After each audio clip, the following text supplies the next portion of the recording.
বন্যায় 24-এর বন্যায় আওয়ামী লীগের ঠাঁই নাই 24-এর বন্যায় মুসলিম ভোটার ঠাঁই নাই 24-এর বন্যায় কুমির লীগের ঠাঁই নাই 24-এর বন্যায় আওয়ামী লীগের বিরুদ্ধে উপদেষ্টার বক্তব্য প্রত্যাহার করতে হবে উপদেষ্টার বক্তব্য উপদেষ্টার বক্তব্য প্রত্যাহার করতে হবে উপদেষ্টার বক্তব্য 24-এর বাংলায় আওয়ামী লীগের ঠাঁই নাই আওয়ামী লীগের ঠাঁই নাই সহযোদ্ধাগণ এই মুহূর্তে আমাদের সম্মুখে বক্তব্য নিয়ে আসবেন আমাদের ঝাড়খণ্ডের অন্যতম সহযোদ্ধা প্রাক বিশ্ববিদ্যালয়ের প্রতিনিধি ইস্ট বিশ্ববিদ্যালয়ের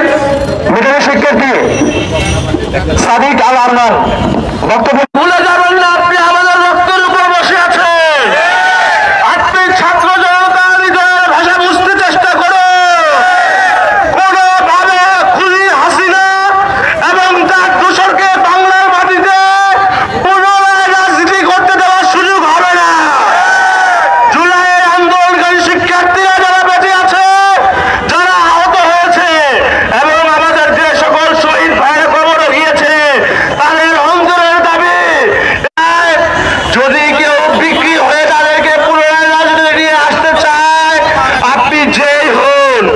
আপনি আমাদের ভাই হন সহযোদ্ধা হন আমরা আপনাকে ছেড়ে দেব না আমরা হুঁশিয়ার সাবধান জুলাইয়ের যোদ্ধারা এখনো বেঁচে আছে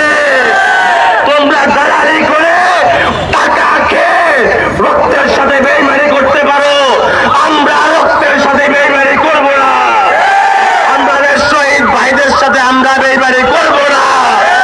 আমার ওই মায়ের সাথে আমি বেইমানি করব না যেই মা তার সন্তানের লাশের পাশে এখনো বসে কাঁদে সেই মা তার সন্তানের কবরের পাশে এখনো কাঁদে তোমরা ভুলে যেও না তোমরা ভুলে যেও না এই আওয়ামী লীগের পতন কিভাবে হয়েছিল যদি নতুন করে যে কোনো ব্যক্তি যে কোনো গোষ্ঠী যে কোনো দেশ আওয়ামী লীগকে